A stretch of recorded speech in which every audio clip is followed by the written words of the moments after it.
My lead company commander was like, you got Cape May, New Jersey, welcome home. I was like, oh my God. Hey everybody, welcome back to Military Journeymen. My name is Julian Miata, and in this video, I interview my friend Hadu, where he explains what life is like on an 87-foot cutter and what you can expect. So stay tuned.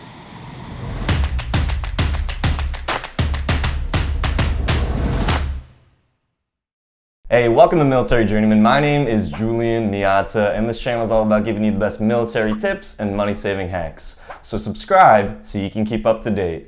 You're on an 87 right now. That was what you got out of boot camp. Yeah. You've been there for how long now? A year and a half. Year and a half. You actually got stationed in Cape May. Yeah, I was super bummed out about that. Like, Yeah. when our company commanders were giving us our orders, they were like, they called my name up. You know how they do like the ritual and everything. Yeah, where yeah. They give you your orders, and then my lead company commander was like, you got Cape May, New Jersey, welcome home. I was like, oh my God.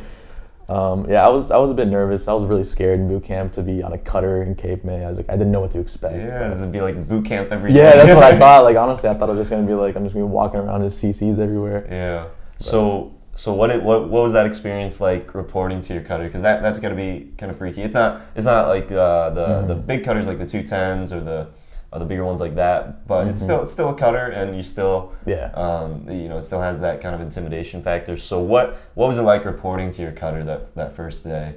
Not what I expected it to be. I thought it was gonna be a little bit more like kind of like how it was in boot camp, except in a cutter, but it's definitely not like that at all. You know, once you graduate boot camp and you're actually in the Coast Guard, it's a little bit, leveled down. So what are the qualifications like being on a cutter? Because the experience that I have was I was at a small boat station, and then I was at an ant. So I don't have that cutter experience. What type of qualifications and what is your work life like when you're on a cutter? Okay, so yeah, basically you have your import OOD. You have your CMO, which is your underway. You have boat crew qual, and your BTM qual. Those are the main qualifications that you have. Is it the same boat crew like you'd be getting at a small boat station? So you have to do like the know your like the SAR vest. You have to know the knots, stuff like that. Yeah, there's a lot of knowledge and terminology you have to learn. You think that you're done after boot camp with like all the required knowledge, but really like once you get to your unit, especially if you're on a cutter, like if you're at a station, I'm not gonna bash on station folks, but it's a little bit, the quals are not as complicated as they are as if you were on a cutter.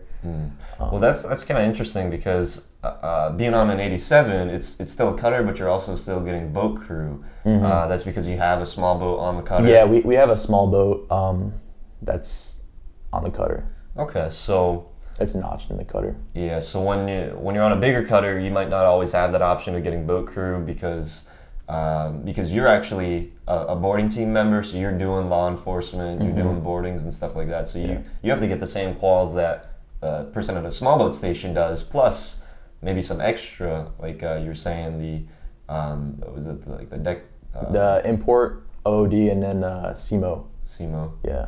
So for those people that maybe want to go BM and you want to get that experience with the boat crew and the cutter life, kind of a little bit of both. Probably being on an 87 is where you really want to be to get that maybe well-rounded experience. Yeah, I would definitely say 87 is definitely a sweet spot because you get to experience a little bit of everything.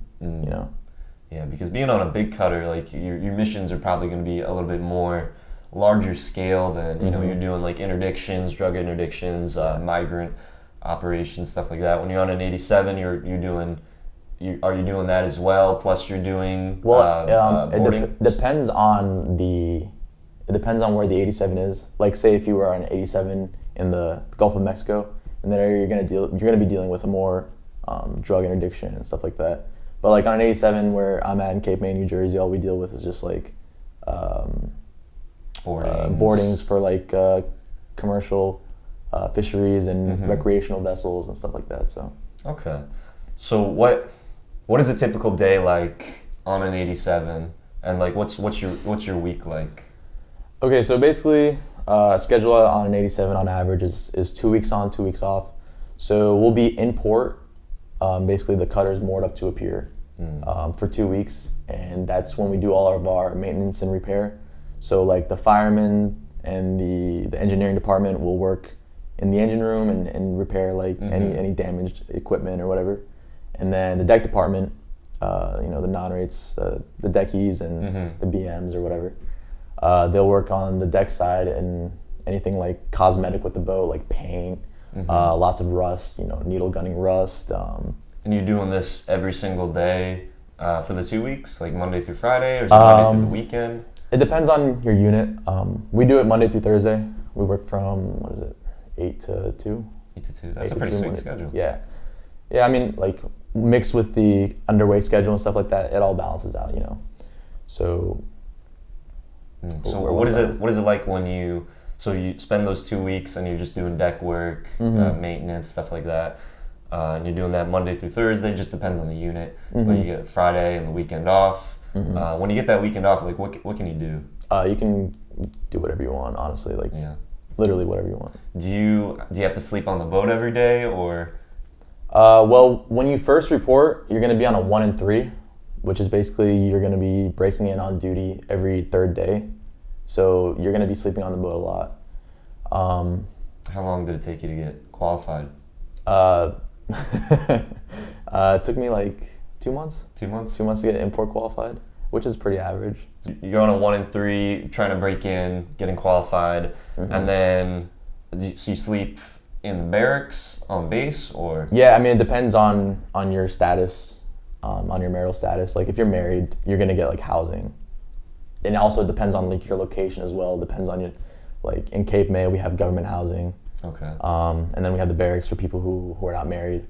So you don't get BH if you live in Cape May. You live in government housing. Yeah. Okay. It depends, like if they have. If there's enough room. Yeah, if there's enough room. Okay. There's people that live off BH in Cape May.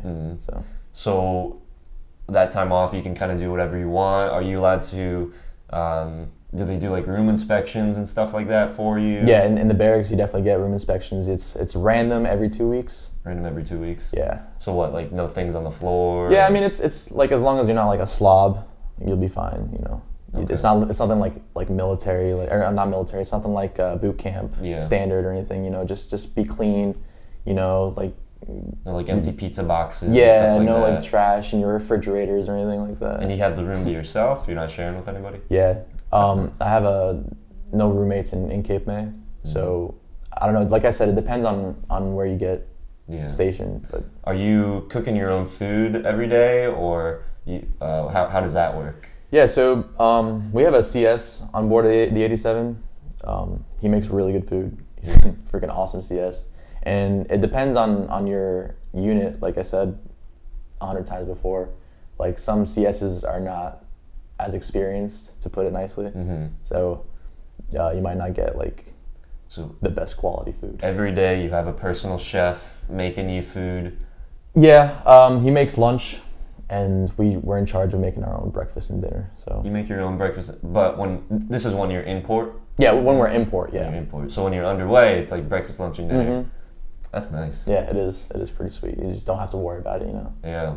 So what is it like? So you spend those 2 weeks, you're import, you have that time off from Thursday through the weekend.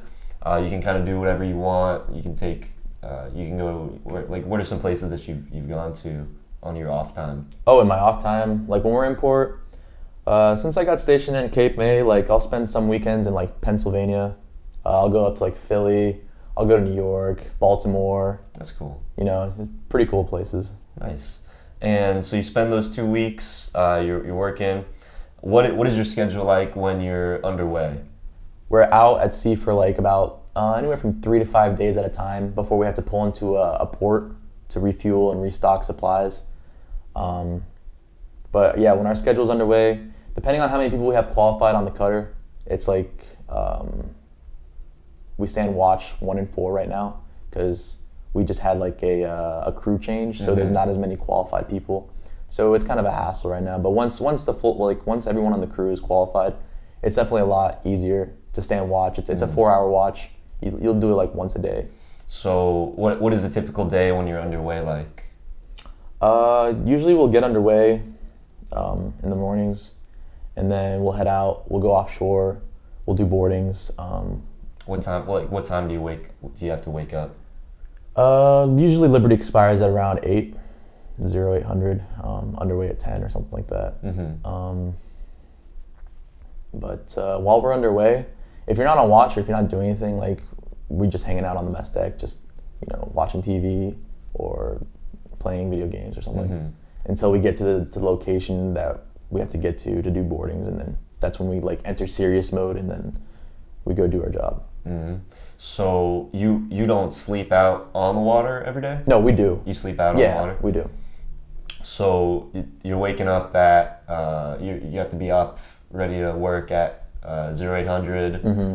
and if you're not on watch, you're doing boardings. Oh, so like when you were asking me about what time we get up, you were asking about like while we're on the boat. Yeah. Oh, okay. So I'm sorry, I misunderstood you.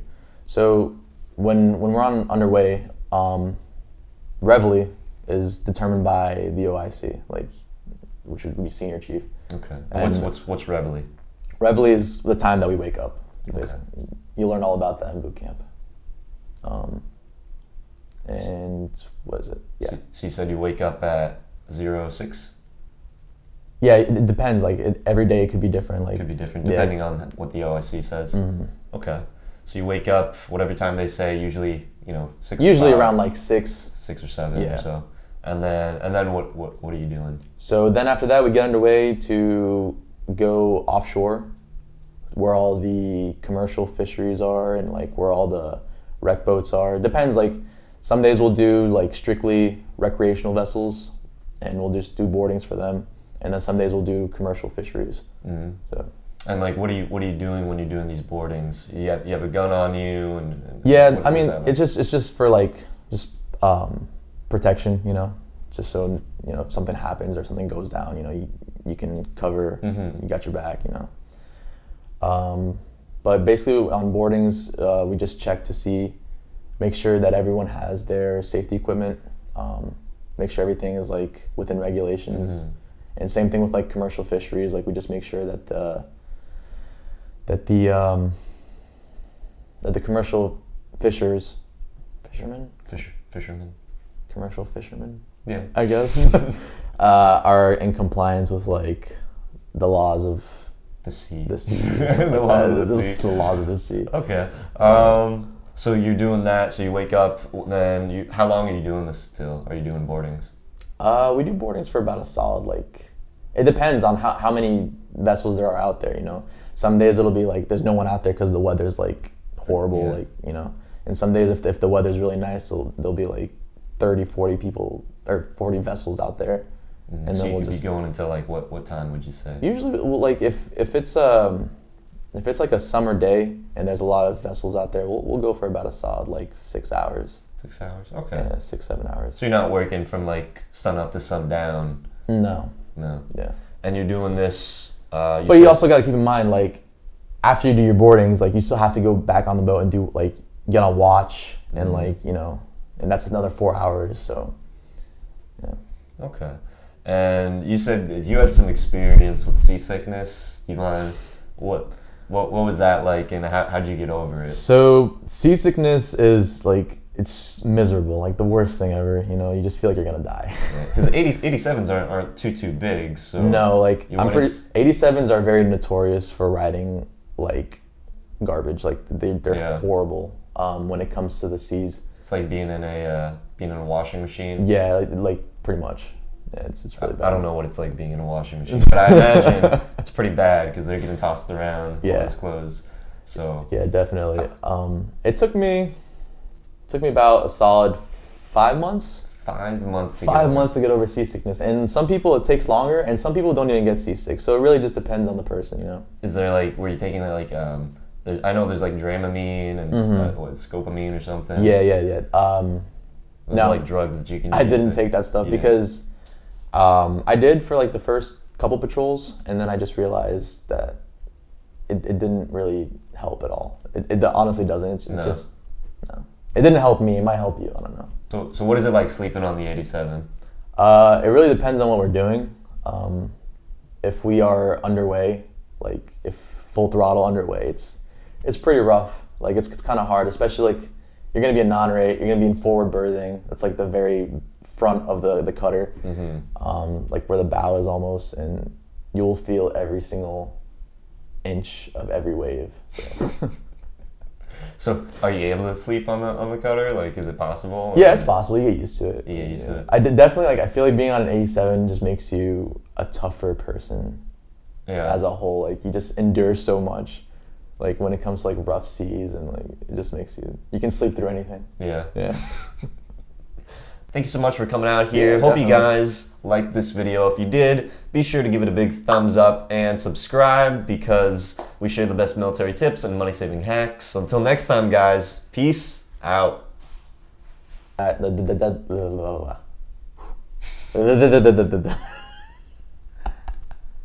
right, ask me again. I'm sorry.